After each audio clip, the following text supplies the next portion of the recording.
en panique, tout le monde descend. Ah, truc de ouf là.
This Wi-Fi trick is helping thousands of people make money. If you have a Wi-Fi connection on your phone, laptop, or computer, you can start trying it today. Here's how it works. You've probably heard that making extra money requires working extra hours, multiple jobs, or even needing special skills, right? That's what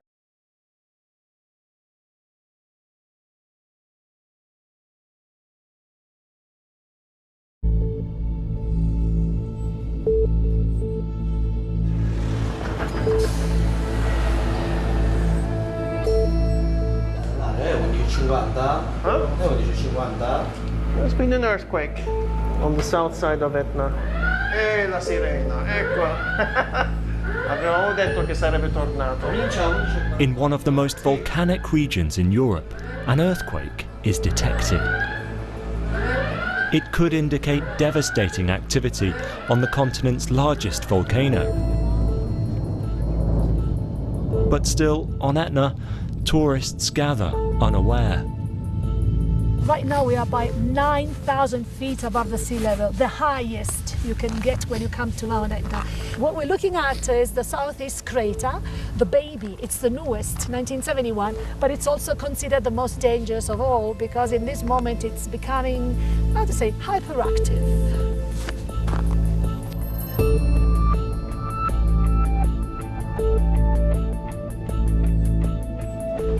As a journalist making programs around the world, I travel a lot. Thank you for waiting, ladies and gentlemen. We now invite all meeting passengers to board the aircraft. Please have your boarding pass. Like any traveller, a certain amount of risk goes with the territory. But some of those risks seem clearer than others.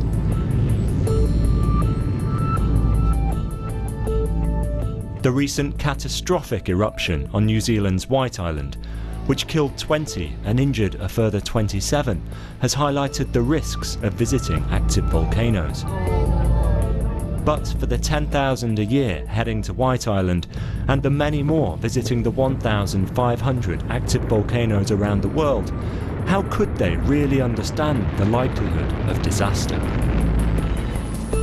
I wanted to find out more about what it means to visit these mythical phenomena, and also what they mean to the people living in their shadow.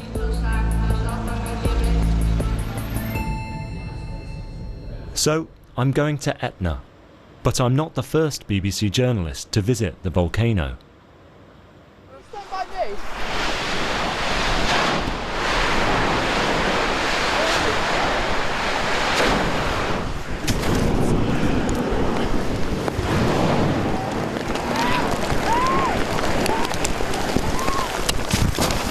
Just 3 years ago, a group of tourists, along with BBC science correspondent Rebecca Morell, were suddenly hit by an eruption on the side of the volcano. Have you seen the others? Yeah, they're down there. Okay. Okay. It was lucky that none were killed by the molten rocks that showered the group as they ran for shelter.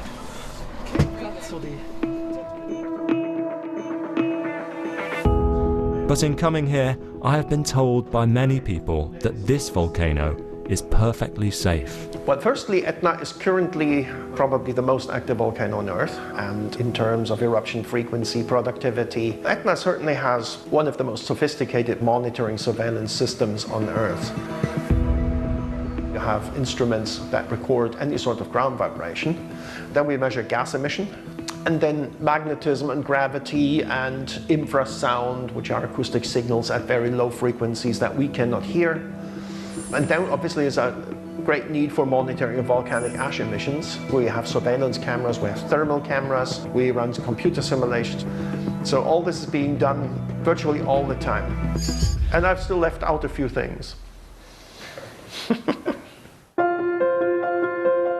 But for the people here, Etna is much more than just data. They call her Mama, and she is a constant companion.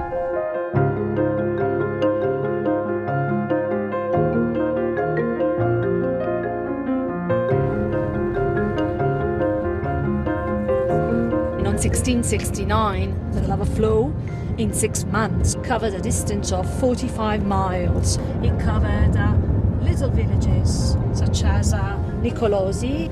If you look around, you'll see old flows, late 1800s. You'll see the lava flow of 1983, and you can get into people's experience.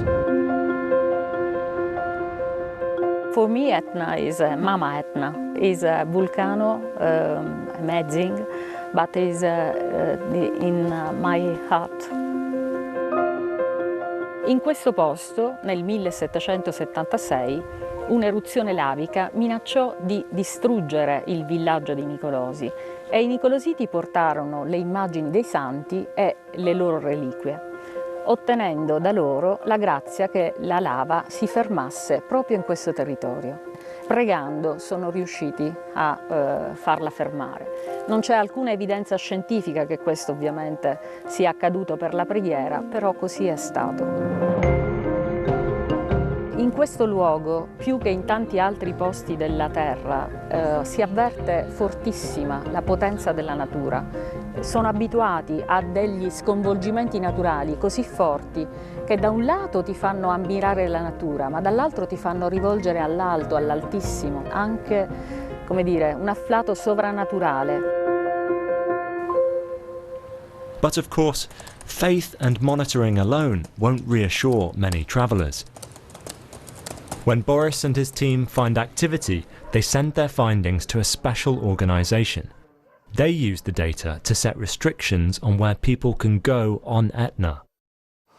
Noi ricevuto il segnale, le comunicazioni